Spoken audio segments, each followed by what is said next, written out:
Good evening ma'am.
Good evening ma'am.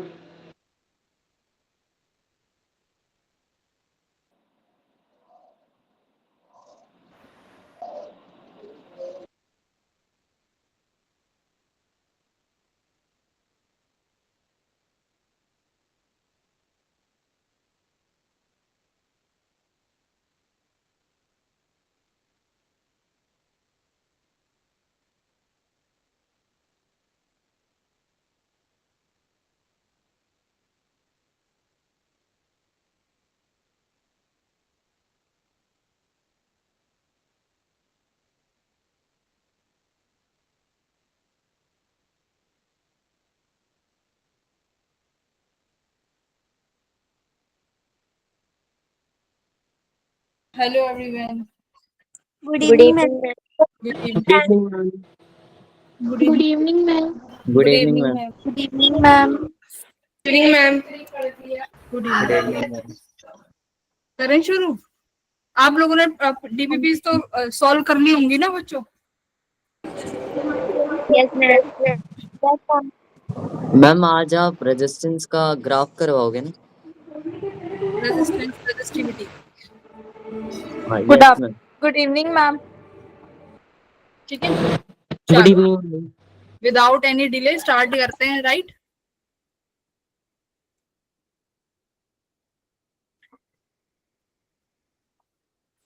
Oh shit, current मार रहा है तो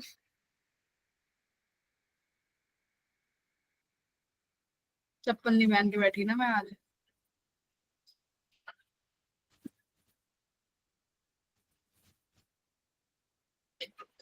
मम्मी चप्पल से बुला दे।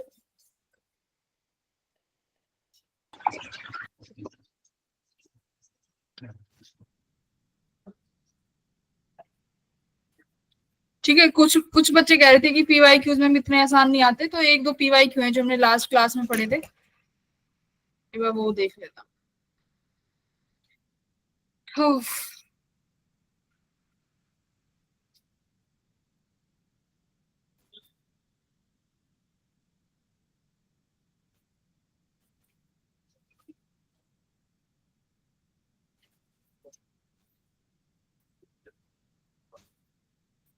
तो हम लोगों ने लास्ट क्लास में यहाँ तक पढ़ लिया था।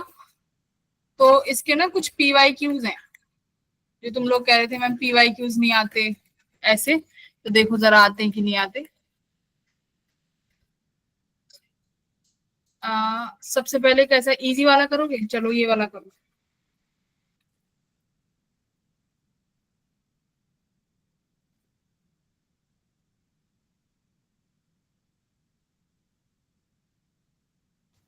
सब बच्चों को करना है ये।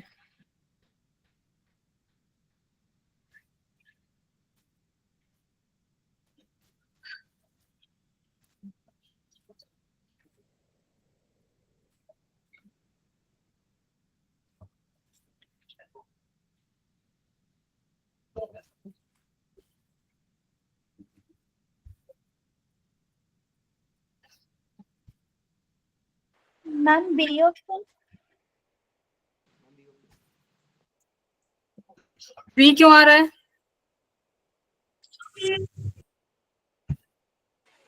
Ma'am D. बी क्यों आ रहा है आप लोगों का?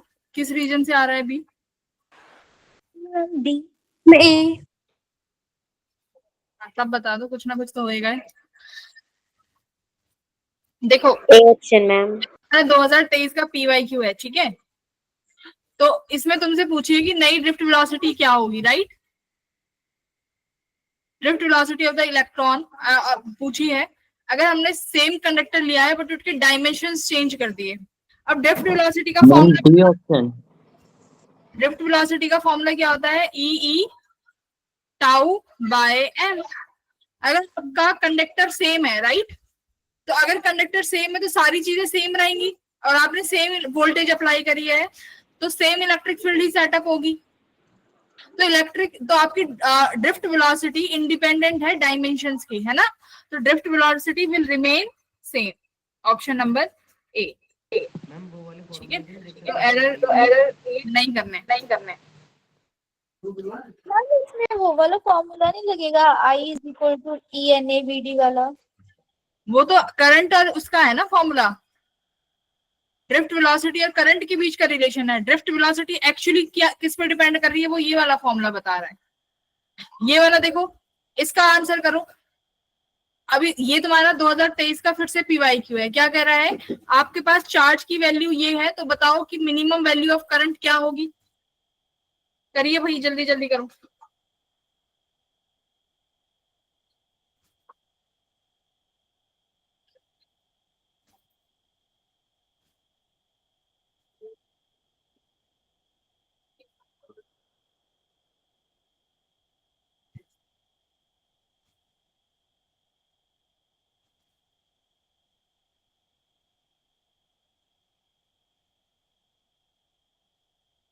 कैसे अटेम्प्ट करोगे इस क्वेश्चन को? कौन बताएगा? अब्दुल्ला बताओ कैसे, क्या लगाओगे इसमें? मैम इंटीग्रेशन से। इंटीग्रेशन? मैम डिफरेंशिएशन होगा। Very good, very good. हाँ सुहानी बेटा बोलो। हम डिफरेंशिएशन को। बिल्कुल। देखो तो आपको चार्ज दिया हुआ है, तो चार्ज से आप करंट निकालोगे। हाउ? dq बाय dt करके, राइट? आपका करंट आ गया। करंट आप पूछा है मिनिमम वैल्यू, तो मैंने क्या बोला था? मिनिमा और मैक्सिमा के लिए उस वैल्यू को क्या करते हैं? डिफरेंशिएट करो और किसके बराबर रख दो? 0 के।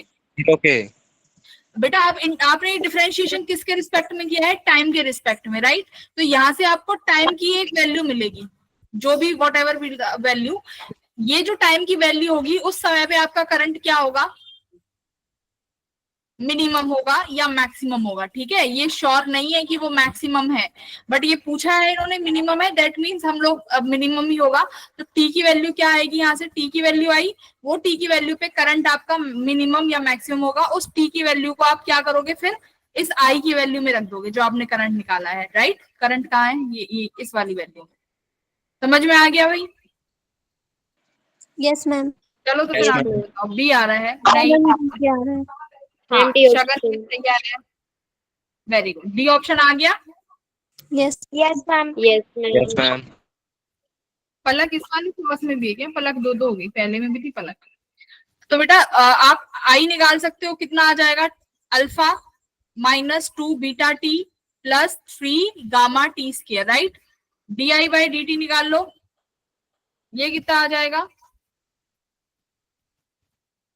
-2 बीटा प्लस 6 गामा, और इसको 0 के बराबर रख दो, 6 गामा टी। टाइम की वैल्यू आ गई, कितनी आ गई? Beta by 3 gamma, right.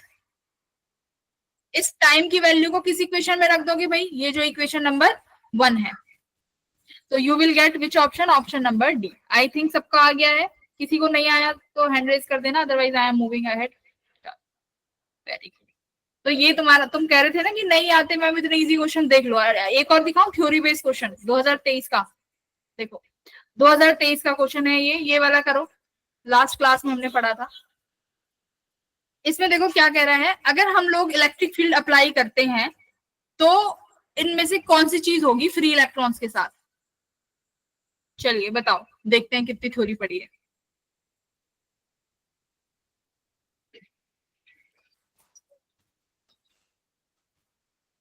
Suhani ma'am शायद D. Ma'am D ma'am option. A option. ये डी वाला कौन है? ये डी वाला कौन है? मैम ए ऑप्शन है। डी वाला कौन है भाई? ना डी। ऑप्शन डी आ रहा है। डी वाले है ना, ये तो इतना ही गलत बोल रहे हैं बेटा। हमेशा इलेक्ट्रॉन, पहली बात बताओ कहाँ से कहाँ फ्लो करता है? फर्स्ट क्लास में बताया नेगेटिव था, डायरेक्शन में। इलेक्ट्रॉन तो नेगेटिव टू पॉजिटिव जाता है, और नेगेटिव क्या होता है? Low potential to high potential. High potential. तो तुम तो बिल्कुल उल्टा ही बोल रहे हो। इलेक्ट्रॉन का फ्लो कहाँ से होता है? Low potential to high potential flow करेगा वो। तो डी वाले तो बिल्कुल ही अंधी बातें कर रहे हो। अब देखो, अब क्या कह रहा है? नहीं, सी भी नहीं है। Move in a straight line path in the same direction. Move in a ma'am same direction में। अब फर्स्ट बोलो, देखो क्या कर। अब एक बार बताओ, सारे जो इलेक्ट्रॉन्स हैं वो ड्रिफ्ट वेलोसिटी से मूव करेंगे, ई टाउ बाय एम। ये ड्रिफ्ट वेलोसिटी से मूव करेंगे, राइट। Yes ma'am. एक्सीलरेशन कितनी होगी इनके पास? E by m. ये एक्सीलरेशन है, हाँ या ना? राइट। यस ये यस मैम। यूनिफॉर्म एक्सीलरेशन है, हाँ या ना? Yes ma'am. वेलोसिटी बेटा यूनिफॉर्म, वेलोसिटी तो टाइम डिपेंडेंट है ना। देखो टाइम, रिलैक्सेशन टाइम पे डिपेंड कर रही है। यहाँ पे यूनिफॉर्म क्या है? एक्सीलरेशन। कि जो तुम्हारा इलेक्ट्रॉन है वो यूनिफॉर्मली एक्सीलरेट हो रहा है ना, टाइम के साथ साथ एक पर्टिकुलर एक्सीलरेशन है जिससे वो एक्सीलरेट हो रहा है। तो सिंपल सी बात तो ये है, यूनिफॉर्म वेलोसिटी नहीं है, क्या है? Uniform acceleration. क्योंकि एक्सीलरेशन देखो टाइम से इंडिपेंडेंट है, ई बाय एम। तो एक्सीलरेशन इज यूनिफॉर्म। क्लियर है इतना? अब दूसरी बात देखो, हाँ यूनिफॉर्म एक्सीलरेशन, यहां से तुम्हारा ऑप्शन नंबर ए गलत हो गया, डी गलत हो गया, बचा बी और सी। अब बी और सी में कैसे फर्क पता करें? तो देखो मैंने तुम्हें बताया था कि बेटा जो इलेक्ट्रॉन है वो रैंडम मोशन कर रहा है। कोई इलेक्ट्रॉन इधर जा रहा है, कोई इलेक्ट्रॉन इधर जा रहा है, बट एक्सीलरेशन पर्टिकुलर डायरेक्शन में है, हाँ या ना? एक्सीलरेशन हर इलेक्ट्रॉन की पर्टिकुलर डायरेक्शन में होगी। देखो हर इलेक्ट्रॉन एक पर्टिकुलर डायरेक्शन में एक्सीलरेशन से मूव करेगा। अब मुझे एक बात बताओ, अगर ये इलेक्ट्रॉन इस वेलोसिटी से यहाँ मूव कर रहा है, अगर एक्सीलरेशन इधर आ जाएगी तो बेटा ये इस पार्टिकल का पाथ कैसा हो जाएगा? कर्व्ड नहीं हो जाएगा? क्योंकि अब इसकी एक्सीलरेशन एक पर्टिकुलर डायरेक्शन में है बट वेलोसिटी किसी एक रैंडम मोशन में है। तो जब ये पर्टिकुलर डायरेक्शन में एक्सीलरेट होगा तो उसके पास दोनों तरीके की वेलोसिटी होंगी, कुछ ना कुछ एक्स में भी और वाई में भी। तो कैसा मोशन लेगा वो? Curved path. तो option number B will be more suitable here. अच्छा, अब एक क्वेश्चन मैं पूछूं यहां से, इस वाले क्वेश्चन से, कि बेटा जो ड्रिफ्ट वेलोसिटी है कंडक्टर पे डिपेंड कर रही है? मैम इससे पहले वाले का क्या आंसर था? No ma'am. Option number B answer है इसका, B option is correct. Okay ma'am. हाँ, अब ये देखो, अभी भी अब देखना, अब मेरा सवाल है, क्या ड्रिफ्ट वेलोसिटी किसी मटेरियल ऑफ कंडक्टर पे डिपेंड करेगी? No ma'am. मैम हाँ। चलो हैंड रेज करो, कितने कितने कह रहे हैं हाँ? हाँ वाले हाथ ऊपर। अर्पित और एक अर्पित ही है बस, आदित्य। ठीक है, अर्पित और आदित्य कह रहे हैं कि डिपेंड करेगी, और कौन कौन कह रहे हैं कि डिपेंड नहीं करेगी? वो करो हाथ ऊपर, हैंड तुम सब गलत ही पढ़ रहे हो बेटा। अभी यहाँ पे देखो, यहाँ पे ड्रिफ्ट वेलोसिटी सेम क्यों थी? Why drift velocity is same? क्योंकि कंडक्टर क्या था?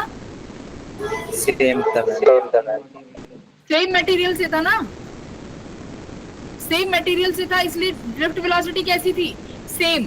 तो इसका मतलब ड्रिफ्ट वेलोसिटी डिपेंड कर रही है कि आप किस मटेरियल का कंडक्टर ले रहे हो। देखो फॉर्मूले में से भी देखो, ड्रिफ्ट वेलोसिटी क्या है? E by M tau. ये टाउ क्या है? What is this tau? Relaxation time. Relaxation time क्या है भाई? इलेक्ट्रॉन जो है, जब तुम्हारे दो एटम से कोलिजन करेगा उसके बीच का समय। तो एक बात बताओ, जो क्रिस्टल लैटिस होता है, क्या वो हर मटेरियल का सेम होता है? अलग होगा ना सबका। तो उन दोनों के बीच में वो कितना डिस्टेंस कवर करके जा रहा है, वो भी सबका अलग होगा हर मटेरियल का। तो drift velocity does depend on the material of conductor. ठीक है भाई। तो ये छोटी देखो, अब इसी क्वेश्चन से तुम्हें समझ जाना चाहिए था कि करेगा, बट तुमने फिर गलती कर दी। ठीक है, वेरी गुड। अब आ जाते हैं अपने ओम्स लॉ पे। ओम्स लॉ सबको पता है भाई, V इक्वल्स टू IR होता है। Yes, ma'am. हाँ, तो V इक्वल्स टू IR होता है। इसका मतलब क्या है कि आपका जैसे जैसे आप करंट जैसे जैसे आप वोल्टेज बढ़ाओगे, जो करंट है वो लीनियरली बढ़ेगा, राइट? और इसको कांस्टेंट लगाते हैं हम लोग R, विच इज रेजिस्टेंस। अब बेटा एक बात बताओ, रेजिस्टेंस किस किस चीज पर डिपेंड करेगा? First ma'am nature of nature of, लिख दो लिख दो। हाँ, टेम्परेचर पे करेगा। सेकंड नेचर ऑफ मटेरियल पे, किस मटेरियल का है ना, लेंथ और एरिया। ज्योमेट्री, मतलब आपका length and area, right? Geometry बोल देते हैं। अच्छा, क्या V एंड I पे डिपेंड करेगा resistance? No ma'am. No ma'am. नहीं करेगा। तो रेजिस्टेंस तुम्हारा V और I पे डिपेंड नहीं करता। क्या कैपेसिटर तुम्हारा Q और V पे डिपेंड नो करता मैम। है? नहीं करता। तो बेटा ये याद करो, रेजिस्टेंस भी तुम्हारा V और I पे इंडिपेंडेंट है। तो यहाँ पे देखो क्या लिख रहा है, electrical resistance does not depend on potential difference applied across the conductor. तो इससे हमें कोई फर्क नहीं पड़ता आप कितना पोटेंशियल अप्लाई कर रहे हो, रेजिस्टेंस विल बी सेम, क्योंकि वो मटेरियल पे डिपेंड कर रहा है।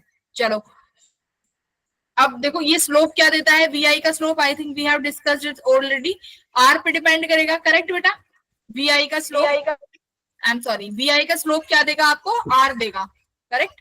R is resistance. अब देखो रेजिस्टेंस का फॉर्मूला यहाँ से क्या निकल के आता है?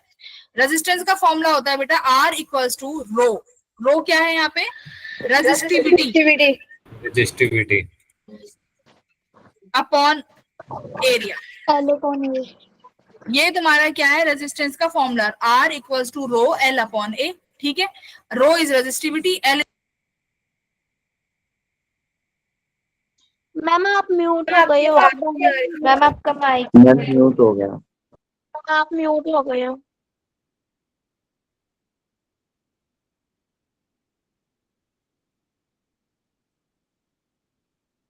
भाई मुझे म्यूट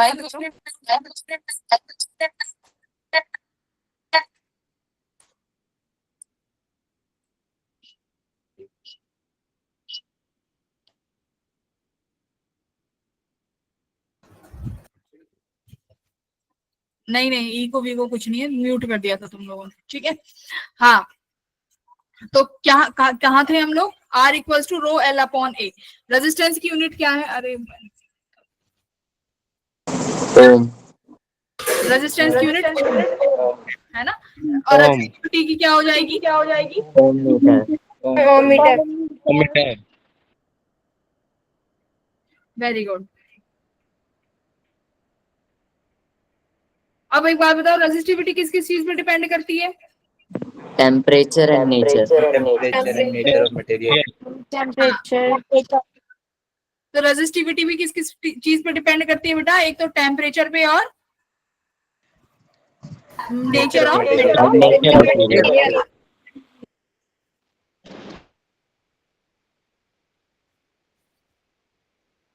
ये रहा, it does not depend on the material dimension, मतलब डायमेंशन पे डिपेंड नहीं करती, टेम्परेचर पे डिपेंड करती है और नेचर ऑफ मटेरियल पे डिपेंड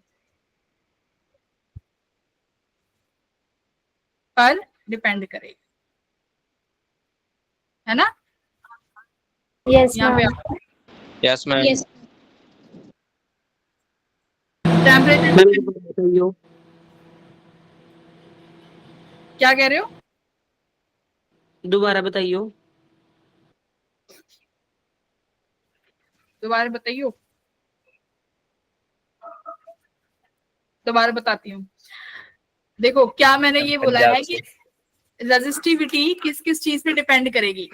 तो रेजिस्टिविटी किस पे डिपेंड करेगी बेटा? रेजिस्टिविटी क्या है? नेचर ऑफ रेजिस्टिविटी है एक मटेरियल की प्रॉपर्टी, ठीक है?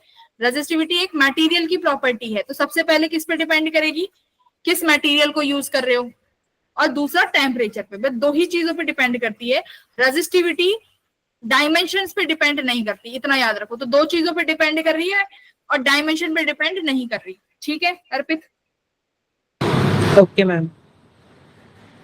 ठीक है, अब टेम्परेचर देख लेते हैं। अब देखो हमारे पास बेटा कुछ होते हैं कंडक्टर्स, और क्या होते हैं हमारे पास? Semiconductors, insulator. तीन डिवाइसेस होते हैं, मतलब तीन तरीके के हमारे पास होते हैं। अब देखो कंडक्टर क्या है? जिनके पास नंबर ऑफ फ्री इलेक्ट्रॉन्स बहुत ज्यादा है। अगर नंबर ऑफ फ्री इलेक्ट्रॉन्स बहुत ज्यादा है, अगर मेटल्स के केस में टेम्परेचर को बढ़ाया जाएगा तो रेजिस्टिविटी क्या होगी बेटा? इंक्रीज होगी। इंक्रीज क्यों हो जाएगी रेजिस्टिविटी? क्योंकि कोलिजन, रिलैक्सेशन टाइम कम हो जाएगा। हाँ, क्यों कम क्यों हो जाएगा? क्योंकि नंबर ऑफ कोलिजन्स इंक्रीज हो जाएंगे। Number of collision will increase, ठीक है भाई? Number of collision will increase, that will increase your resistivity, ठीक है? अब बात करते हैं सेमीकंडक्टर की। तो सेमीकंडक्टर मैंने क्या बताया था कि बेटा सेमीकंडक्टर कुछ ऐसे मटेरियल्स हैं जो किससे बने हुए होते हैं? कोवलेंट बॉन्ड से बनते हैं, है ना? Covalent bond. तो जैसे ही आप टेम्परेचर बढ़ाते हो ये बॉन्ड क्या हो जाता है? ब्रेक। इतना ही समझो, ये बॉन्ड ब्रेक हो जाता है, जिसकी वजह से नंबर ऑफ फ्री इलेक्ट्रॉन्स क्या हो जाते हैं? इंक्रीज। रेजिस्टेंस कम हो, number of free electron increase हो गए, ठीक है? तो रेजिस्टेंस क्या हो जाएगा भाई? कम हो जाएगा। रेजिस्टेंस कम हो जाता है क्योंकि मोबिलिटी बढ़ जाती है। रेजिस्टेंस क्या हो जाएगा? डिक्रीज हो जाएगा, क्योंकि आपके पास जो चार्ज कैरियर्स हैं वो ज्यादा हो गए। इलेक्ट्रॉन्स क्या कर रहे हैं? करंट बढ़ा रहे हैं। अगर इलेक्ट्रॉन्स बढ़ जाएंगे तो चार्ज बढ़ जाएगा, करंट बढ़ जाएगा। इंसुलेटर का क्या है भाई? इंसुलेटर कहता है कि इस पे हमें कोई फर्क नहीं पड़ता। तो अब यहाँ पे आता है एक ग्राफ, है ना, कि हम रेजिस्टिविटी और टेम्परेचर के बीच में ग्राफ ड्रॉ करते हैं। तो बेटा एक बात बताओ, अगर मैं यहाँ पर रेजिस्टिविटी रख देती हूँ और यहाँ पर टेम्परेचर रख देती हूँ, और this graph is for metals, तो कैसा ग्राफ आएगा? Ma'am upward curve. टेम्परेचर के साथ साथ अपवर्ड जाएगा मैम। इनवर्स है, बढ़ता हुआ ही आएगा ना? Yes ma'am. अच्छा, अगर मैं कंडक्टर्स का बना दूं तो ये रेजिस्टिविटी और ये टेम्परेचर, मैम कुछ देर इंक्रीज करेगा फिर डिक्रीज करेगा। ऐसा क्यों कि कुछ देर इंक्रीज करेगा फिर सेमीकंडक्टर्स के साथ क्या होगा? भाई सेमीकंडक्टर होगा, टेम्परेचर बढ़ाते जाओगे तो रेजिस्टिविटी कम होती जाएगी, ठीक है? टेम्परेचर बढ़ाते जाओगे तो रेजिस्टिविटी विल डिक्रीज। अच्छा, फिर बेटा तीसरा आता है हमारा जिसे हम बोलते हैं अलॉय। अलॉय पढ़े हैं ना केमिस्ट्री में? Yes ma'am. अलॉय का क्या अलॉय क्या होता है? मिक्सचर, है ना? Mixture of metals. अलॉय जैसे मान लो तुम्हारे पास, मैं बात करती हूँ किसकी? नाइक्रोम, ठीक है? एक नाइक्रोम अगर आपके पास है अलॉय, एक होता है आपका I don't know the name, manganese, ठीक है? ठीक है, एक होता है कॉन्स्टेंटन। एक बार स्पेलिंग देख लूं, कॉन्स्टेंटन, हाँ यही स्पेलिंग है। अब बताओ अलॉयज के साथ क्या होगा? है भाई? मेरा कैमरा ऑफ है क्या? No ma'am.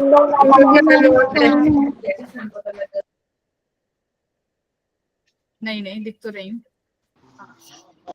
हाँ, इनके साथ क्या होगा? अब ये ऐसे मटेरियल्स हैं जिनका टेम्परेचर पे कोई भी फर्क नहीं पड़ता, रेजिस्टिविटी में कोई चेंज नहीं आएगा टेम्परेचर के साथ। तो ठीक है, ये तुम्हारे ग्राफ हो गए मेटल, सेमीकंडक्टर और अलॉयज। तो अलॉयज के नाम भी याद रखने हैं तुम्हें, ये तीन जो है ना, कई बार आ सकता है कि इसमें से इन द नेम, मतलब the name of the following material. Second और थर्ड का नाम नहीं समझ आया, आपने क्या लिखा है? नाइक्रो,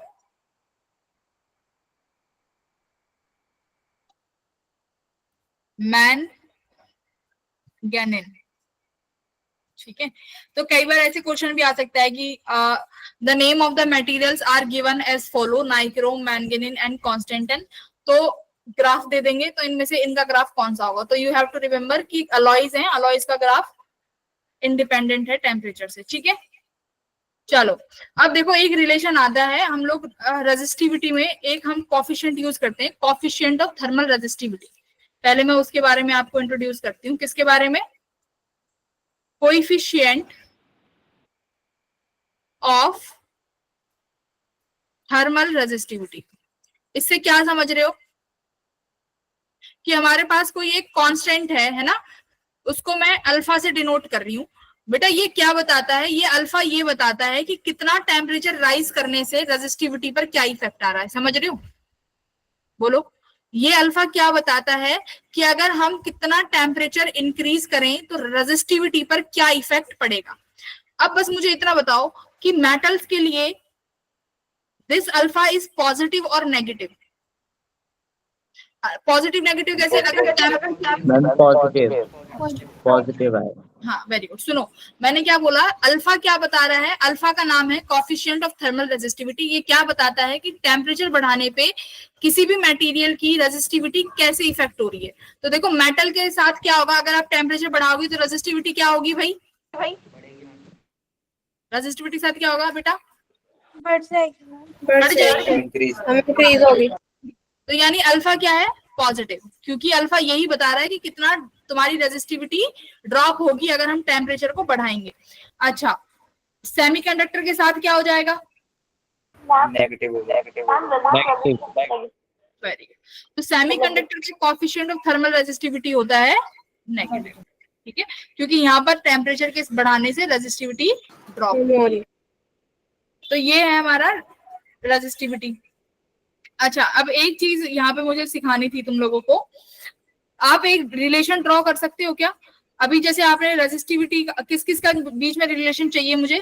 रेजिस्टिविटी के बीच में रिलेशन चाहिए in terms of mass N E. इन टर्म्स में रिलेशन चाहिए, मास एन ई टाउ, इस टर्म्स में मुझे रिलेशन चाहिए। कैसे निकालोगे रेजिस्टिविटी का?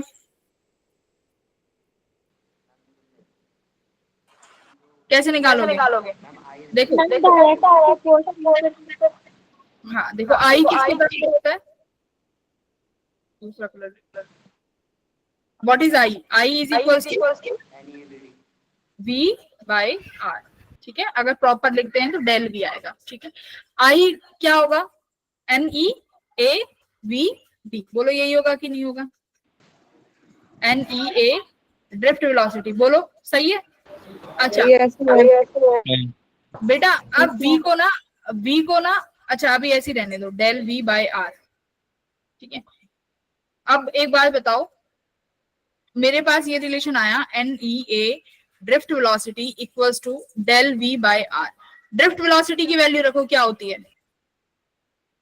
जल्दी बताओ। E capital E by M tau. ठीक है, अच्छा अब देखो, क्या अब यहाँ पर अगर इलेक्ट्रिक फील्ड है तो मैं पोटेंशियल को इलेक्ट्रिक फील्ड में लिख सकती हूँ? ई लिख सकते हैं कि नहीं लिख सकते? क्या होता है? V इक्वल्स टू ईडी होता है। V इक्वल्स टू ईडी, तो V की वैल्यू रख दी ईडी। ठीक है, रेजिस्टेंस क्या होगा भाई? रो एल इज लेंथ है ना। अगर यहाँ पे आपने लेंथ d मानी है तो यहाँ पर भी d मान लो। अगर यहाँ पे l मानोगे तो सेम यहाँ पे V equals to E L लिखोगे। फिर तो बताओ d मान के करना है कि l? समझ रहे हो ना क्या कह रही हूँ? लेंथ है कंडक्टर की, तो लेंथ ऑफ द कंडक्टर तो सेम ही रहेगी इलेक्ट्रिक फील्ड के लिए भी और रेजिस्टेंस के लिए भी। तो यहाँ पर मान लो ये भी एल है और ये भी एल है अपॉन एरिया, तो एरिया के लिए ए ऊपर चला जाएगा, ठीक है। तो देखो क्या क्या कैंसिल हो गया भाई, ये कैंसिल हो गया, इलेक्ट्रिक फील्ड कैंसिल हो गया, एरिया से एरिया कैंसिल हो गया। रेजिस्टिविटी क्या आ गई, M N E square tau, बोलो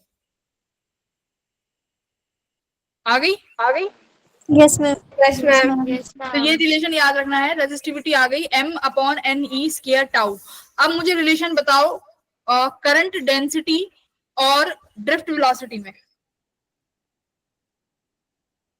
पहले तो उसके लिए बताओ। डायरेक्टली प्रोपोर्शनल होगा ये। बेटा पेन चलाओ, पेन पेन चलाओ।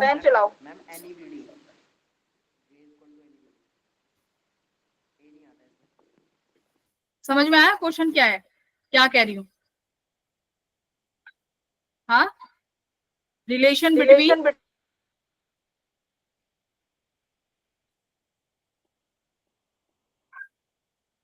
Current density and drift velocity. पहले तो मुझे सिंपल सा ये बताओ, J किसके बराबर होता है, I bye A.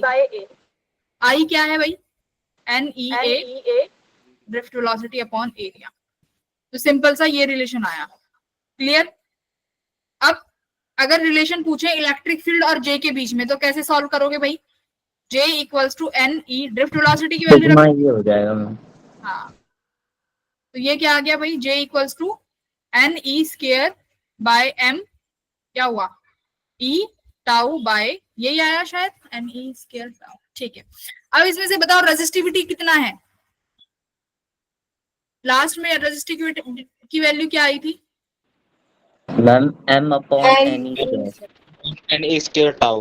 m upon N E square tau, right, this is the value of resistivity. तो यहाँ पे बनाओ E बाय रो, ये आ गया कि नहीं आ गया? अब एक बार बताओ 1 अपॉन रेजिस्टिविटी क्या होता है बेटा, कंडक्टिविटी, क्या होगा, कंडक्टिविटी। समझ रहे हो? रेजिस्टिविटी क्या है कि कितना वो रेजिस्ट कर पा रही है करंट के फ्लो होने में, कंडक्टिविटी क्या बता रहा है कि कितना करंट फ्लो हो सकता है, दोनों एक दूसरे के इनवर्स हैं। तो ये 1 बाय रो क्या है, कंडक्टिविटी। और कंडक्टिविटी को आप किससे डिनोट करते हो रो से, मतलब ये सिग्मा से, ठीक है।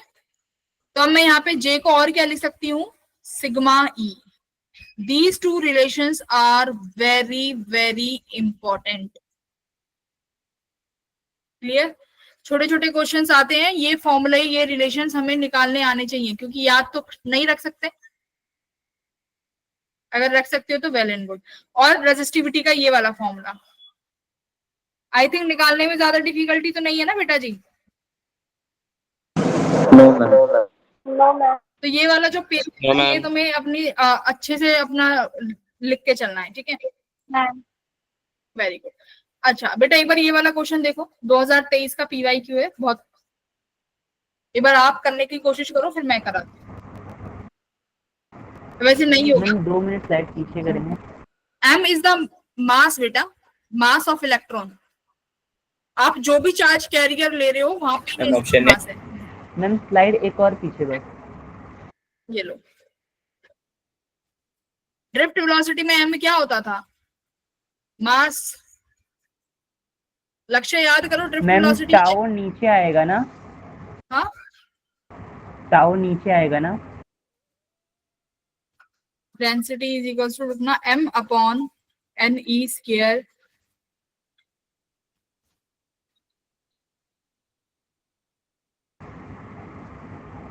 मैम टाउ तो नीचे आएगा जब उसका वो यस मैम, टाउ नीचे आएगा। हाँ ठीक है, करेक्ट। सॉरी ये एडिट नहीं हो सकता, पेन से करना पड़ेगा कुछ और मुझे, ठीक है very good, N E square tau, ठीक है। फिर यहाँ पे भी एरर करो, यहाँ पे भी ये कहा, बस ठीक है ये यहाँ आ जाएगा।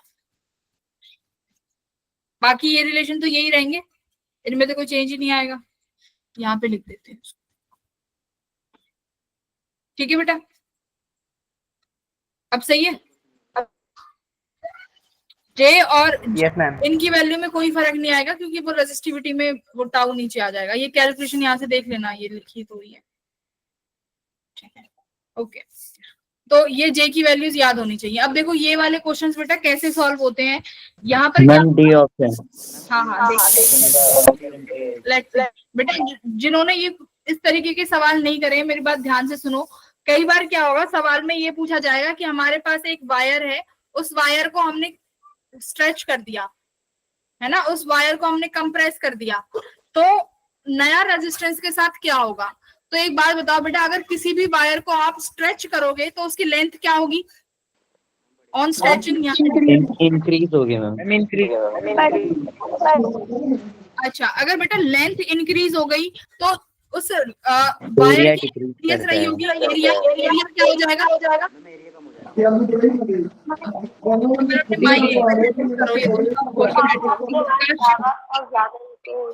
आकाश म्यूट योरसेल्फ। हाँ, अब सुनो, अब मैं क्या कह रही हूँ, लेंथ क्या हो जाएगा भाई, इंक्रीज हो जाएगी।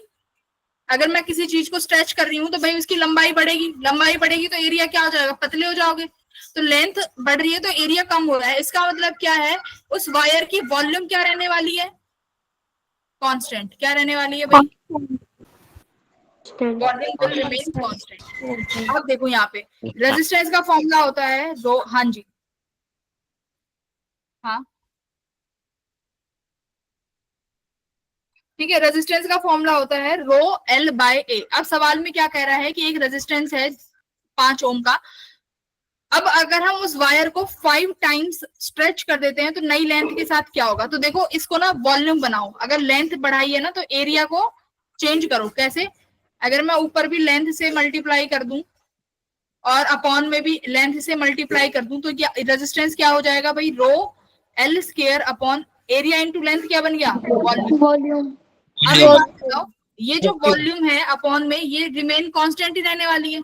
तो आपको एक चीज, जैसे अब यहाँ पे लेंथ में चेंज था तो मैंने लेंथ को लेंथ रखा लेकिन एरिया को कन्वर्ट कर दिया वॉल्यूम में। अगर देखो एरिया बढ़ाया होता तो मैं ऐसे करती, फिर सेकंड केस कैसे करती, R equals to rho L upon A. मान लो अब एरिया दिया होता तो बेटा मैं ऊपर नीचे एरिया से मल्टीप्लाई कर देती। देख, तो रेजिस्टेंस इक्वल्स टू रो, ऊपर वॉल्यूम एज इट इज हो गई। अब एरिया का चेंज है तो आप एरिया में ही कर पाओगे, वॉल्यूम कांस्टेंट रहने वाली है। समझ रहे हो मैं क्या कहने की कोशिश कर रही हूँ? जिसे समझ नहीं आ रहा वो एक बार बोलो। मैं क्या कह रही हूँ कि एक के, हाँ बेटा, हाँ निशिता बोलो। मैम समझ नहीं आया, थोड़ा धीरे बोलो। देखो मैं क्या कहने की कोशिश कर रही हूँ बेटा, अगर आप लेंथ को बढ़ाओगे तो एरिया अपने आप कम होगा, ठीक है, लेंथ के बढ़ाने पे एरिया अपने आप कम होगा। बट इसमें क्या दिया है कि जो लेंथ है उसको 5 गुना बढ़ा दिया गया। अब हमें ये तो नहीं पता कि एरिया कितना कम किया है, वो हमें फिर कैलकुलेशन से निकालना पड़ेगा। इससे अच्छा क्या करो, एरिया को वॉल्यूम में बदल दो जिससे कि आप इस वॉल्यूम को कांस्टेंट रख पाओ। जैसे मैं आर डैश निकालूंगी तो आर डैश आप निकालोगे तो क्या लिखोगे, रेजिस्टिविटी तो चेंज ही नहीं होगी, रेजिस्टिविटी एज इट इज। भाई एल डैश कितना हो गया, 5 टाइम्स ऑफ इनिशियल लेंथ। बोलो जो नई लेंथ है वो 5 टाइम हो गई, तो यहाँ पे आप लिखोगे 5 इंटू एल। अब इसका स्क्वायर। अब वॉल्यूम क्या है, ये तो कांस्टेंट है, यानी अब एरिया में चेंज नहीं लिखा, ये आपने वी एज इट इज लिख दिया। तो क्या आंसर आया, 25 रो एल अपॉन वी। और ये तुम्हारा पुराना वाला आर था तो आर डैश के बराबर आ गया 25 आर। तो ऑप्शन नंबर डी, ठीक है, ये मैं बोल रही हूँ। धनंजय हाँ, अब सुनो मेरी बात, अगर मान लो तुम्हें देता कि हमने वायर को स्ट्रेच किया और उसका जो एरिया है 2 टाइम्स डिक्रीज हो गया, अगर एरिया 2 टाइम्स डिक्रीज हो गया तो बेटा अगर एरिया में चेंज क्वेश्चन में गिवन है तो कौन सा फॉर्मूला यूज करेंगे, ये वाला मैम 4 टाइम्स ये हो वाला। जाएगा रेजिस्टेंस। आंसर ही निकाल दिया। तो देखो अगर मैं मान लेती हूं, अगर सवाल ऐसे दिया है कि एरिया विल डिक्रीज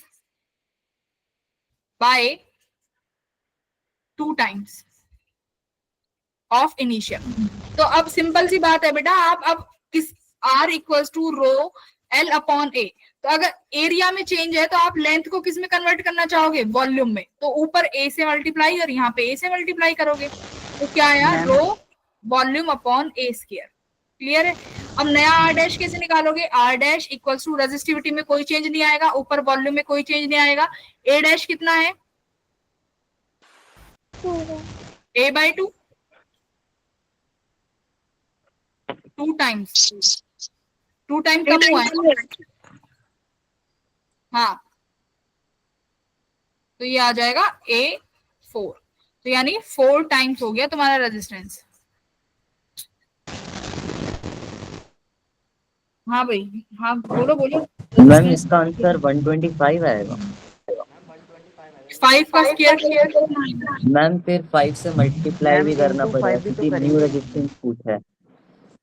अच्छा R की वैल्यू मैंने बोला है, R डैश जो है 5R है, 25R आया है, ठीक है, R डैश इज 25R, तो R कितना गिवन है, 25, R कितना गिवन है ऑलरेडी 5, तो R dash equals to 25 into R की वैल्यू रख दो 5, तो 25 पंजे 125 है ना, तो मेन आंसर जो है वो C आ जाएगा।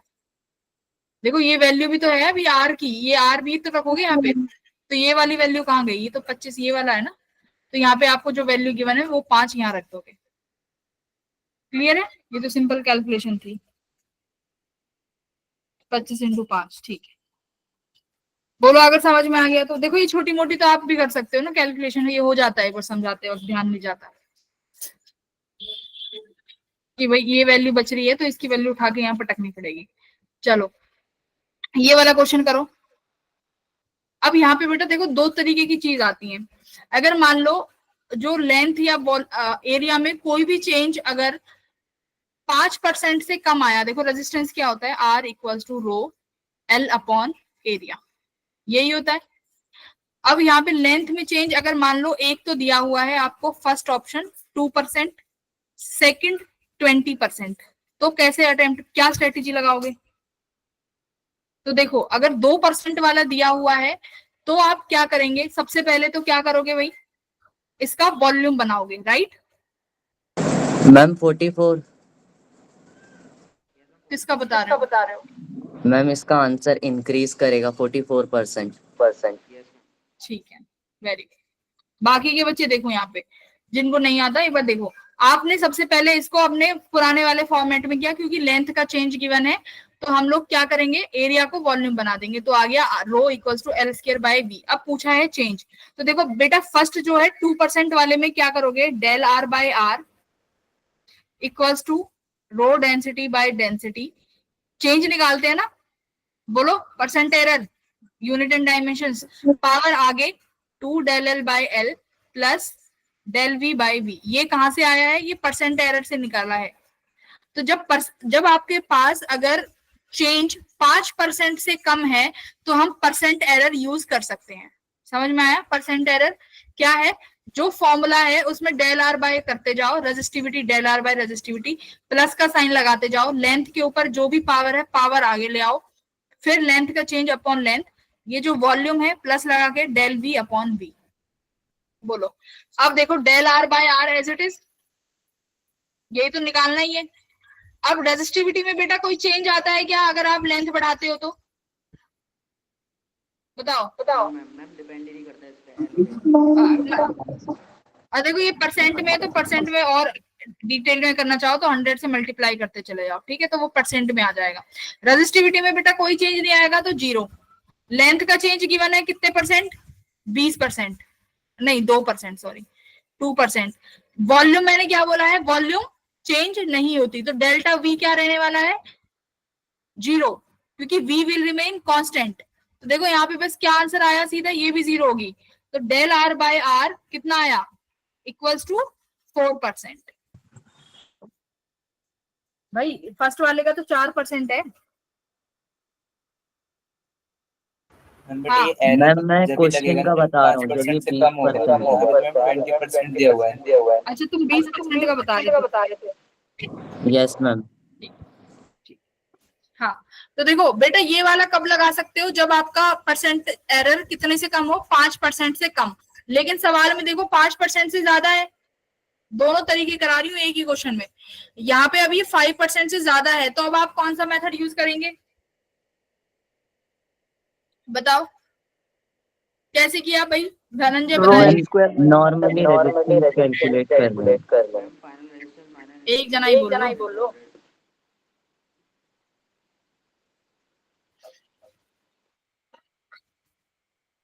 देखो जिनको आता है ना वो 2 मिनट के लिए शांत हो जाया करो, क्योंकि यहाँ पे ऐसे बच्चे भी हैं जो फर्स्ट टाइम भी पढ़ रहे हैं, ठीक है।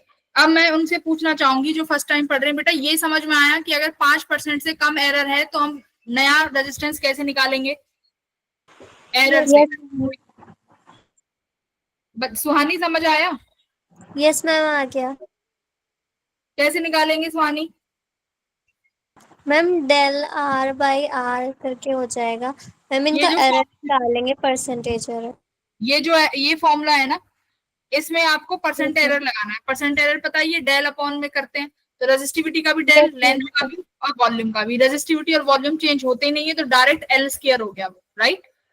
ऐसे यस मैम। देखो जब भी आपका change, if percent change is greater than 5%, तो कैसे यूज करोगे? अब देखो, अब तुम्हारी मान लो इनिशियल लेंथ कितनी है? एल है, ठीक है, इनिशियल लेंथ इज एल। अब नई लेंथ कितने से चेंज कर दी भाई? उसको इंक्रीज कर दिया, एल इंक्रीज बाय 20%। तो 20% कितना इंक्रीज हुआ भाई? 20/100 इंटू एल कितना हो गया भाई? 0.2L। तो नई एल डैश कितनी हो गई? L plus 0.2L। बोलो यस और no. Yes ma'am. Yes, ma'am. तो ये कितना आया? 1.2L। आई थिंक यही आएगा बेटा। Yes ma'am. यहाँ पे आपने ये वाला, यहाँ पे जो आपका नॉर्मल आपका जो मैथमेटिक्स है वो आ गया कि भाई पुरानी हमने मान ली जो इनिशियल लेंथ थी वो कितनी है? इनिशियल लेंथ एल है, अब 20% से बढ़ा दी, तो 20% कितना हो गया? 0.2L। तो इसका मतलब जो नई लेंथ है L dash which is 1.2L। अब परसेंट एरर कैसे निकालते हो बताओ?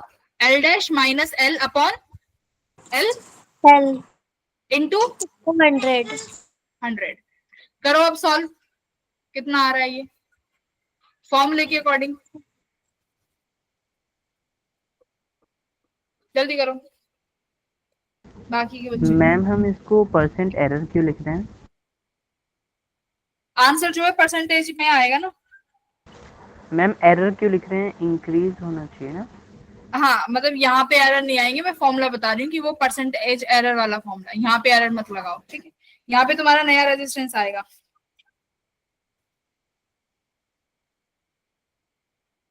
तो रेजिस्टेंस में 20 आ रहा है।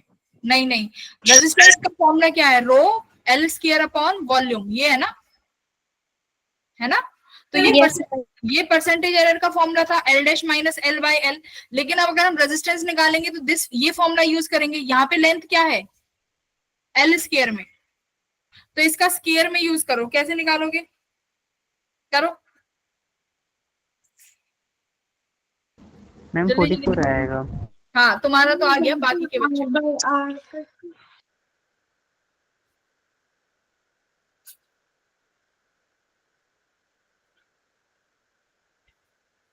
भाई लेंथ का स्क्वायर करोगे ना? यस मैम आ गया। तो ये एल इसका स्क्वायर करो, ये जब आएगा R dash ma'am 1.44 R equals to L dash का स्क्वायर अपॉन एल, है ना? एल का स्क्वायर। तो अब यहां से निकालोगे आर डैश अपॉन आर, ये ऊपर कितना बन जाएगा? 1.2 का स्क्वायर करो, ये आ गया तुम्हारा। तो आर डैश कितना आया भाई? 1.2 इंटू आर, तो 1.44। हाँ 1.44। अब एरर निकाल लेना लास्ट में ये वाले फॉर्मूले में रख के, ठीक है। तो ये एल स्क्वायर से, तो यहाँ पे एल स्क्वायर अपॉन ये कट गया, देखो एल स्क्वायर से एल स्क्वायर कट गया। अब यहाँ पे रखो वैल्यू आर डैश, परसेंट में क्या लिखेंगे भाई? R dash minus R upon R. तो भाई आपका आर डैश कितना आया है? 1.44 R minus R upon R, बोलो इंटू 100 आ गया 44%। Yes ma'am. Yes ma'am. यहाँ पे इसको ऐसे। तो सबसे पहले क्या किया आपने, एल डैश निकाली। एल डैश निकालने के बाद क्या किया, आर डैश निकाला। आर डैश कितना आएगा, तो आर डैश का क्या करते हैं भाई, ये R dash upon R, L dash का स्क्वायर अपॉन में एल का स्क्वायर, तो एल स्क्वायर से एल स्क्वायर कट गया, तो यहाँ से आर डैश तुम्हारा आ गया 1.44 आर।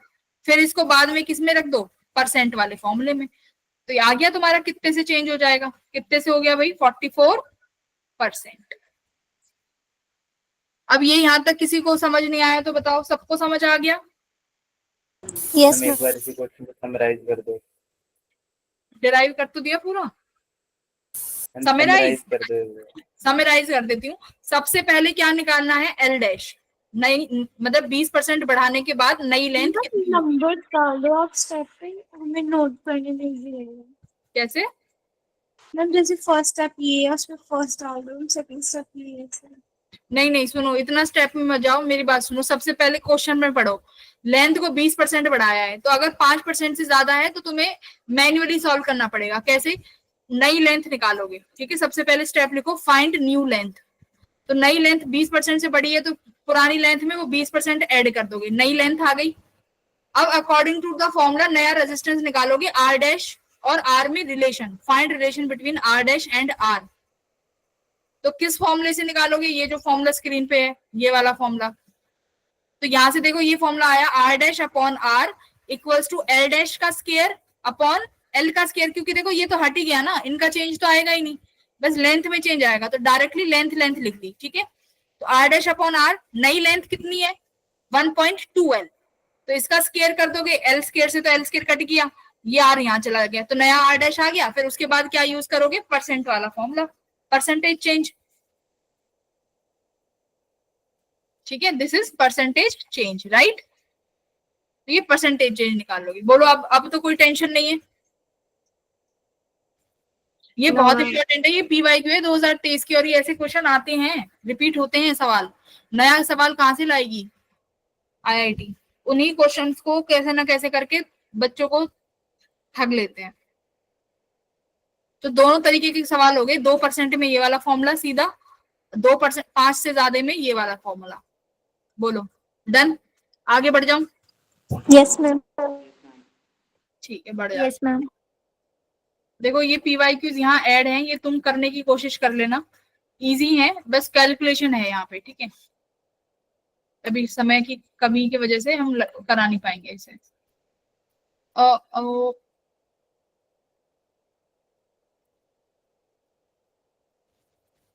चलिए ये वाला बताओ,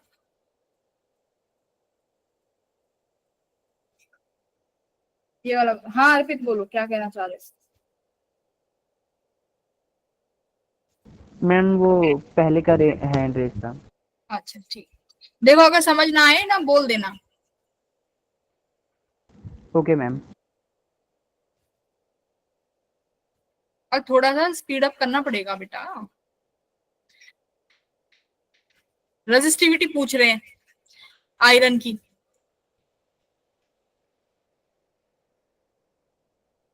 स्टार, ये दा स्टार के नाम से कौन है?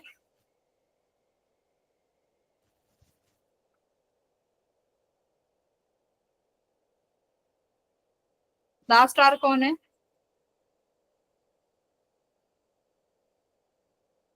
आर्यांश आज आए हो तुम, कभी नहीं आते थे, आज कैसे आ गया आर्यांश?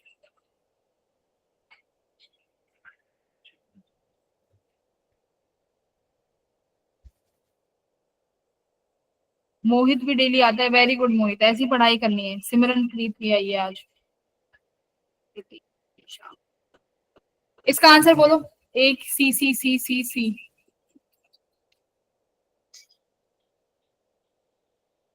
सी, वेरी गुड।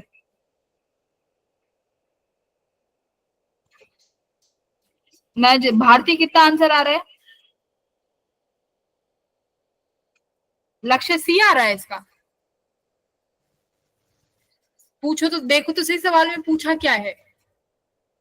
रेजिस्टिविटी पूछिए भाई, resistivity. Ma'am A. Ma'am D option. D वाला कौन है ये? आकाश, ये आकाश ऐसी उल्टी चीजें ही करेगा। मैम ए। सब अगर कहेंगे कि हमें ईस्ट से जाना है तो ये कहेगा नहीं वेस्ट से जाएंगे। बेटा आकाश ये देखो क्या पूछा है, रेजिस्टिविटी। क्या रेजिस्टिविटी डायमेंशंस पे डिपेंड करती है? No ma'am. नहीं, रेजिस्टिविटी के टाइम पे बोला था कि मैं एक बार रिपीट कर दूं। आकाश समझाया था ना कि रेजिस्टिविटी डायमेंशंस पे मैम उसने नहीं बोला है, मैंने बोला है। अच्छा ठीक। Resistivity does not depend on dimension. सवाल पढ़ो तो जितना है उतना ही रहेगा। Option number A. Very good जिन्होंने ए नाम दिया। Okay ma'am. वेरी गुड ए वालों। सबसे पहले ए था स्टार का। Very good. लक्ष्य तो अभी भी गड़बड़ कर रहा है। सी। अब जरा नहीं ये तो तुम कर लोगे। ये वाला करो। ये क्वेश्चन बहुत अच्छा है। जिसने ये क्वेश्चन कर दिया 3 मिनट का समय है। क्लैपिंग उसके लिए पूरी क्लास क्लैपिंग करेगी। और हाँ चीटिंग मत करना।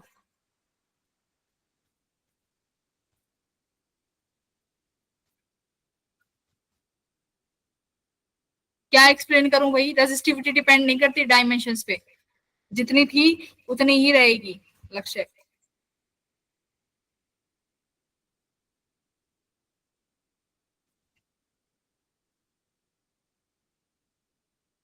कर पाओगे?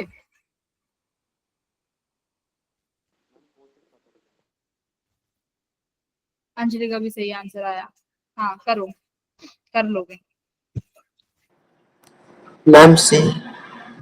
आंसर तो मुझे भी नहीं पता, बाद में पता चल जाएगा। यार आंसर लास्ट में चेक करेंगे, पहले आंसर आने दो। ए मुझे भी नहीं आइडिया कितना है। मैम ए ऑप्शन है। मैम ये ऑप्शन है। ए चलो करते चेक। हाँ अरे वाह स्टार तो एकदम चमक रहा है। वाह स्टार अपना नाम बताओ क्या है?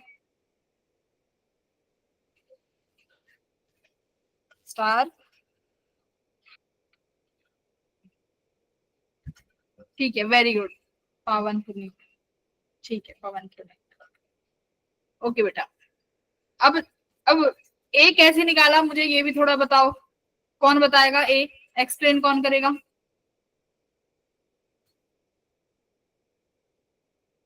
वीर बख्श करेगा। चल वीर बख्श नहीं, वीर बख्श नहीं करेगा, सुहानी करेगी। नहीं सुहानी भी नहीं करेगी, अंजलि करेगी। अंजलि बेटा बता कैसे आया है ये ऑप्शन? अंजलि अंजलि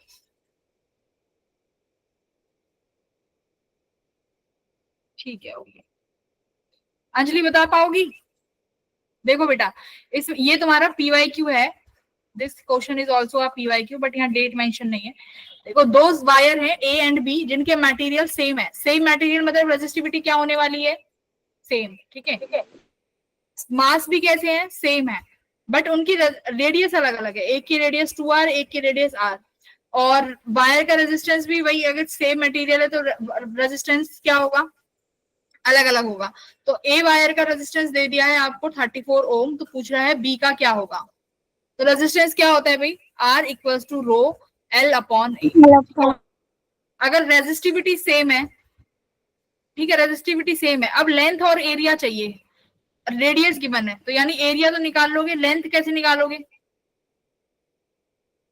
समझ रहे हो? एरिया तो चलो निकाल लोगे पाई आर स्क्वायर करके, और रेडियस गिवन है। बेटा लेंथ तो चाहिएगी।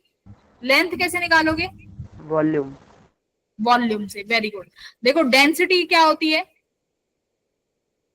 मास अपॉन वॉल्यूम। अच्छा बेटा अगर सेम मटेरियल के हैं तो डेंसिटी क्या रहने वाली है? सेम देखो कुछ चीजें वो होती हैं कि मतलब अगर प्रॉपर्टी होती है मटेरियल की, जैसे मटेरियल सेम है ना तो रेजिस्टिविटी डेंसिटी ये सब चीजें सेम रहेंगी। तो सेम मटेरियल है तो डेंसिटी विल रिमेन सेम। तो अब क्या निकालना है भाई हमें? Volume. Volume equals to mass upon density. अब देखो मास भी सेम है और डेंसिटी भी सेम है ना? Mass will also same and density will also same. तो वॉल्यूम कैसे निकालोगे? एरिया इंटू लेंथ करके निकाल लोगे। हम एरिया इंटू लेंथ कर लेंगे। हाँ, तो फिर कितनी इनके बीच में रिलेशन आ जाएगा, इनकी लेंथ के बीच में, है ना? Yes. Volume of ma'am. हाँ, तो कैसे density of A equals to density of B, दोनों की डेंसिटी सेम रहने वाली है, बोलो हाँ या ना? तो Yes, ma'am. डेंसिटी हमने लिखा mass upon A upon volume of A equals to mass upon A upon volume of B. ठीक है, अब वॉल्यूम क्या होता है भाई? Area into length equals to mass of B, ये बी आएगा यहाँ, mass upon B of into area into length. तो लेंथ ऑफ ए, ये length of B video pause हो रही है। सेम है तो मास कट गया, बोलो मास सेम Yes, है तो ma'am. mass- हाँ जी मैम। तो area of A into length of A equals to area of B into length of B. तो निकाल लो भाई, L A upon L B कितना आ गया? Area of B upon area of A. I think ठीक है, ये रिलेशन आ गया ना? Yes ma'am. क्यों नहीं है भाई रेडियस के फॉर्म में? तो अब देखो लिखो यहाँ पे, अगर मैं लेंथ रिमूव कर दूं यहाँ से तो ये क्या लिखोगे? आर बी कितना हो जाएगा? Density into length of B upon area of B. तो दोनों को डिवाइड करो, R A upon R B कितना आएगा? Length of A upon length of B, right? Yes, और ma'am. Multiply by area of B upon area of A. I think यही आया, देखो जरा। Yes, ma'am. Yes, ma'am. चलो, अब हमें लेंथ रिमूव करनी है, तो लेंथ की जगह मैं यहाँ पे ये वाली वैल्यू रख दूं जो मैंने निकाली है, A square B upon A square A. आ गया ये रेजिस्टेंस, देखो R A upon R B आ गया, ये आ गई वैल्यू। बस आपको अब पाई आर स्क्वायर रखना है। बताओ आंसर फाइनल आ गया कि नहीं आ गया? आ गया ना? तो आर बी अपॉन आर ए, बेटा आर की पावर क्या हो गई यहाँ पे? आर बी अपॉन आर ए की पावर क्या हो गई? 4 टाइम्स। बोलो, पाई आर स्क्वायर होता है, आर स्क्वायर और एरिया का स्क्वायर, तो पावर आर की 4 हो गई। तो आर बी कितना है आपके पास? आर, और आर ए कितना है? 4, 2 आर। तो इसको आप बस वैल्यूज रख लोगे, आर ए की वैल्यू गिवन है 34 ओम, तो आर बी आ जाएगा, which will be your option number A. ठीक है, तो बस मैंने यहाँ से देखो क्या किया है, डेंसिटी को बराबर किया है। यहाँ देखो density of A equals to density of B, तो वहां से मास अपॉन वॉल्यूम करा, मास से मास कैंसिल हो गया, वॉल्यूम को फिर क्या लिखा? Area into length. तो वहां से यहाँ देखो ये वाली इक्वेशन आ गई। अगर लक्ष्य कहां से समझाऊं? जल्दी बता। देखो मैंने क्या किया है बेटा, इस सवाल में आपको क्या क्या गिवन है? वायर सेम मटेरियल की है, सेम मटेरियल है, तो बेटा ये चीज याद रखनी है कि हमारे पास रेजिस्टिविटी सेम रहेगी, कि रेजिस्टिविटी में कोई चेंज नहीं आएगा। तो मैंने फॉर्मूला लिखा आर ए का रो एल अपॉन एरिया। अब देखो एरिया तो मेरा इससे आ जाएगा, रेडियस से, pi R square, but length कहाँ से आएगी? जैसे अगर मैं फॉर्मूला रखूं R A upon R B, तो लेंथ नहीं है मेरे पास, तो इसका मतलब मुझे लेंथ निकालनी पड़ेगी। तो कहाँ से निकाली? डेंसिटी से। ठीक है, अगर सेम मटेरियल है दैट मींस इनकी डेंसिटी भी सेम है, तो क्या किया? Rho A equals to rho B. Density का formula mass upon volume, mass upon volume, तो दोनों की मास सेम थे, तो मास से मास उड़ गया। वॉल्यूम का फॉर्मूला होता है area into length, area into length. तो बस ये इक्वेशन यहाँ पे आई, लेंथ को एरिया के फॉर्म में लिख दिया। अब आर ए और आर बी को डिवाइड कर दिया, देखो आर ए और आर बी ये दोनों डिवाइड कर दिया, डेंसिटी से डेंसिटी कट गई। बस बाकी तो सिंपल कैलकुलेशन है भाई, इतना तो कर लो। समझ आया लक्ष्य? तो ऑप्शन नंबर ये, डायरेक्ट याद भी रख सकते हो कि ये तुम डायरेक्ट याद भी रख लो, क्योंकि इतना बड़ा फॉर्मूला पेपर में नहीं डिराइव करोगे, तो ये याद रख लो कि रेजिस्टेंस सीधा रेडियस पे 4th पावर में डिपेंड करता है। ये तुम्हें अपने शॉर्ट नोट्स में लिखनी है ये चीजें, यहाँ तो मैं डिराइव करा रही हूँ, पेपर में नहीं डिराइव करोगे। लिखो अपने नोट्स में कि जो रेजिस्टेंस है, मैं एक पेज में लिखवा दूं क्या ये सारे शॉर्ट्स जो भी हमने लिखा? Yes, ma'am.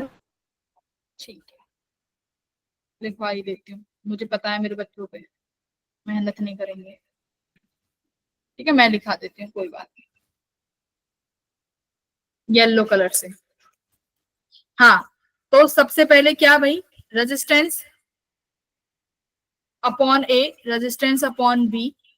अगर सिर्फ रेडियस पे लिखेंगे तो radius A upon radius of B के किसके प्रोपोर्शनल है, 4 टाइम्स। ठीक है, यही निकाला, डायरेक्ट आया था ना रिलेशन। हाँ, R A upon R B के 4 टाइम्स हो गई। और अगर हम एरिया के टर्म्स में करेंगे तो कैसे निकालोगे,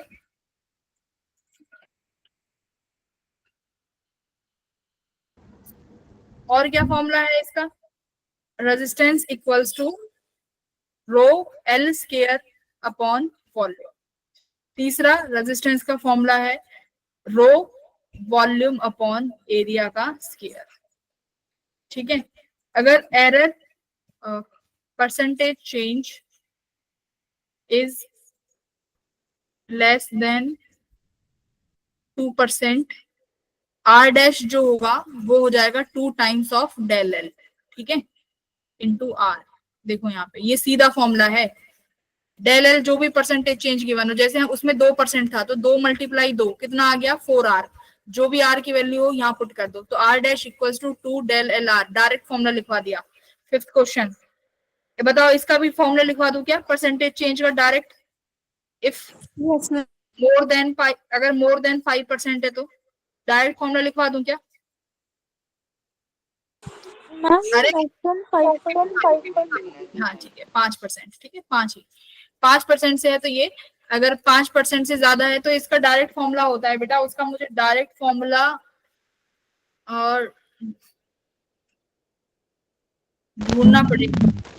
डायरेक्ट फॉर्मूला 5% होगा तो, उसका डायरेक्ट फॉर्मूला है, क्या कह रहे हो, अगर एग्जैक्ट 5% होगा तो भी लगा सकते हो पहले वाला फॉर्मूला, ये आर डैश वाला, ठीक है, ये भी तो ये लगा सकते हो।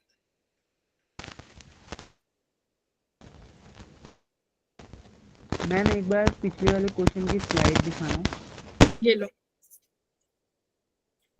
मैम इसमें are B upon R A का होल 4 पे डिपेंड कर रहा है, एक मिनट। हाँ 4 पे तो कर रहे हैं, यहाँ भी 4 ही लिखवाया है, 4th पावर पे ही करेगा।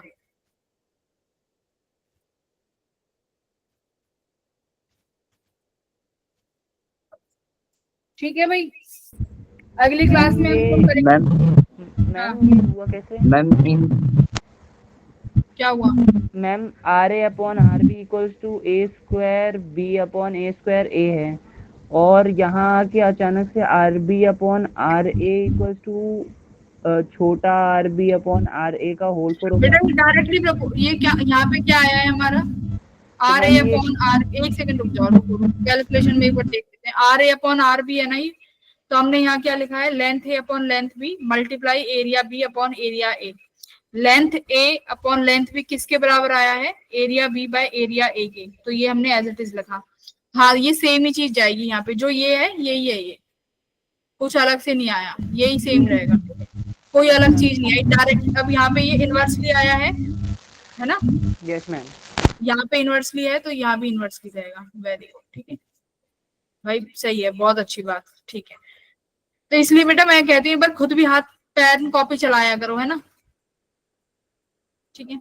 तो ये जो फॉर्मूला आया है यही वाला मेन फॉर्मूला है, एरिया के टर्म्स में भी आ गया, यहाँ पे एरिया के टर्म्स में भी लिख लो एक बार शॉर्टकट में, R A upon R B in terms of area क्या आया है,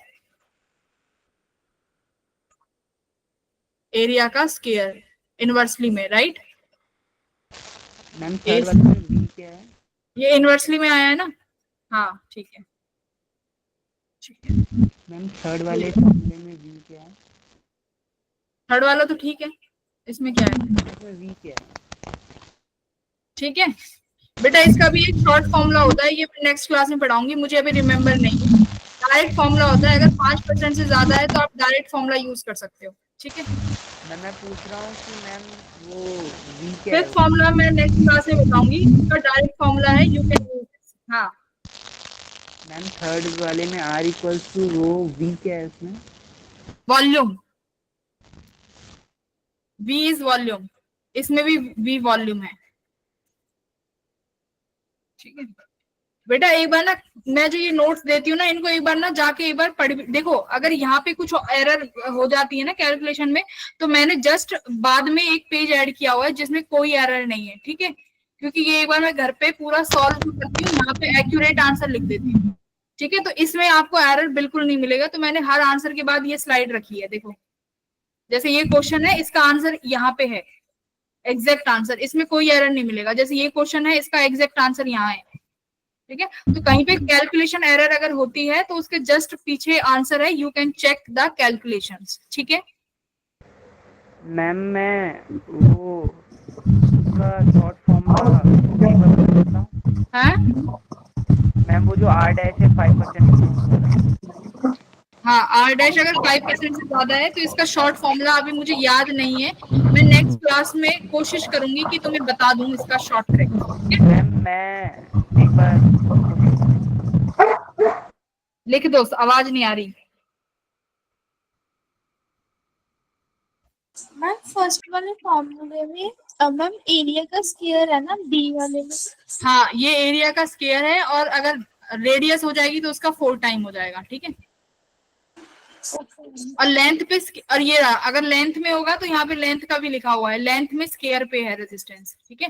तो अगर R A upon R B करोगे तो यहाँ पे एल ए का स्क्वायर अपॉन एल बी का स्क्वायर हो जाएगा, ये रहा, ठीक है। ये तीन जो फर्स्ट रो है ना, ये फर्स्ट रो बहुत इंपॉर्टेंट है तुम्हारे लिए डायरेक्ट कैलकुलेशंस के लिए, ठीक है। और फिफ्थ क्वेश्चन का भी आई एम टेलिंग यू कि मैं बता दूंगी तुम्हें शॉर्ट ट्रिक, तो तुम्हें इतना मैम मैंने चैट में लिखा है, चैट पे लिखा है x square plus x something कुछ होता है। अरे ये तो मैंने लिख दिया यहाँ पे, ये तो लेस देन वाले का है, अगर 5% से ज्यादा होगा उसका पूछ रहे हैं। मैम मैं बताऊं मोर देन वाले का क्या होगा? मैम क्या वो होगा? Actually ma'am X square plus X by 100 होता है। एक बार ट्राई करें क्या कि सही बता रही हूँ कि गलत, एक बार ट्राई कर सकते हैं। जो भी हमने क्वेश्चन किया है उस वाले फॉर्मूले को यहाँ पे यूज कर सकते हैं। एक सेकंड रुकना, कहाँ गया? ये है ना अपना।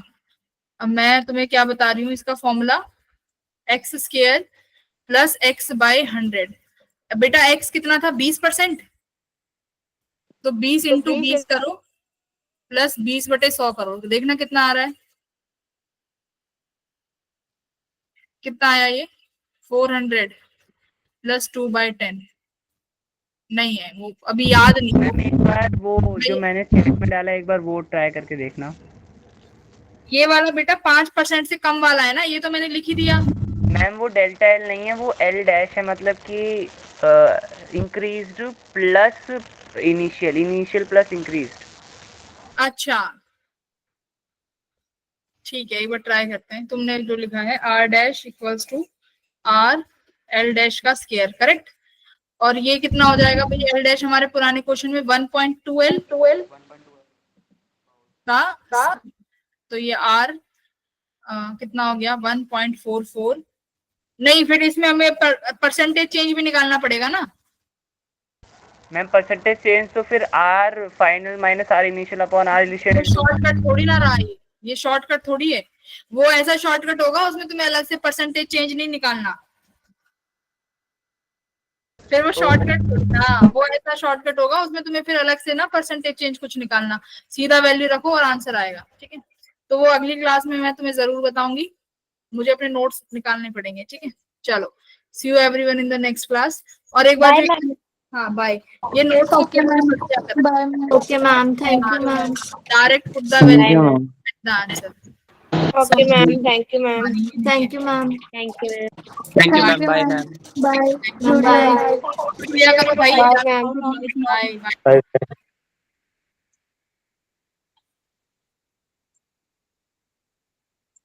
Bye ma'am.